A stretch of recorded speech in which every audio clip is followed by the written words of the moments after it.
Rapidement sur l'enjeu et les rôles pour les bibliothèques universitaires en Europe et dans d'autres pays, je vais vous présenter quelques exemples. Celui des Pays-Bas, qui, à part l'originalité de son nom, a surtout comme caractéristique d'avoir été extrêmement bien construit sur 2 fois 2 ans. Je vais vous mettre les liens, bien évidemment, dans le chat. SURF, c'est des associations, bien sûr. Une association de l'enseignement supérieur aux Pays-Bas, il y a 13 universités, 57 établissements d'enseignement supérieur au total, qui a développé donc une plateforme sur laquelle on trouve des ressources, des méthodes, des techniques, des politiques, mais également des livres manuels ouverts qu'on peut remixer, dont on peut changer les licences quand on les reprend. Enfin, ça va vraiment très très loin, c'est assez intéressant.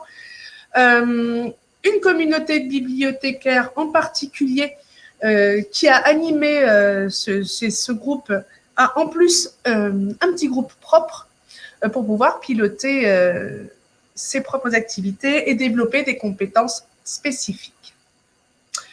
En Autriche, on retrouve la question des ressources éducatives libres également sur plusieurs années.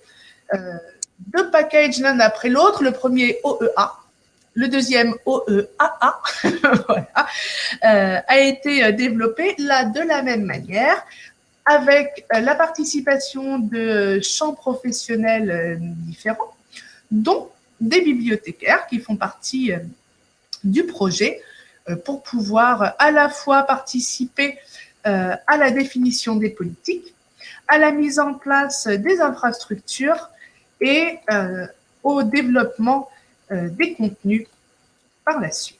Je vous envoie le détail également dans le chat. Une autre approche, cette fois encore différente, qui passe d'abord par les compétences et des communautés qui sont liées par des guides et par des pratiques, enfin des échanges de pratiques et des pratiques d'échange, c'est l'Irlande. La CONUL, c'est le consortium qui regroupe les bibliothèques académiques et les bibliothèques nationales.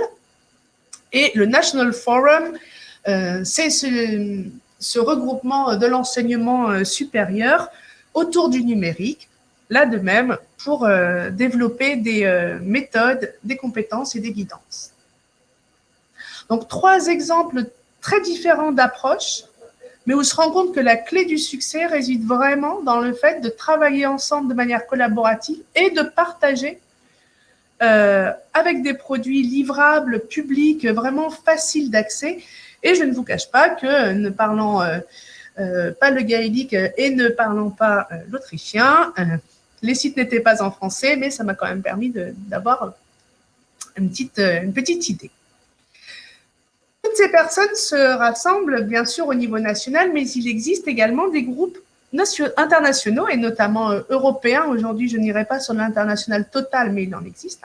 Un groupe européen propre aux bibliothèques a été développé par Spark Europe depuis 2018, en marge d'une conférence OER globale, et a publié différents documents, dont une étude qui est vraiment la première du genre.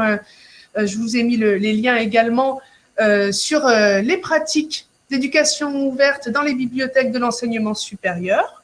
Et je vous engage à aller jeter un petit coup d'œil puisque le questionnaire utilisé pour l'enquête est en ligne et c'est un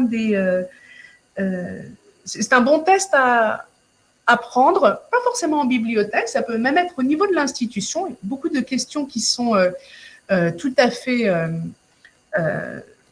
facultatives. Ça vous permet de voir un petit peu où est votre positionnement et où se situe votre institution. Donc, cette présentation-là n'a pas vocation à susciter forcément beaucoup de questions, mais en tout cas, ça peut vous inviter à aller voir ce qui se fait dans d'autres pays, dans d'autres communautés, dans d'autres cultures, puisque c'est ainsi qu'on peut réellement progresser et en tout cas échanger des idées.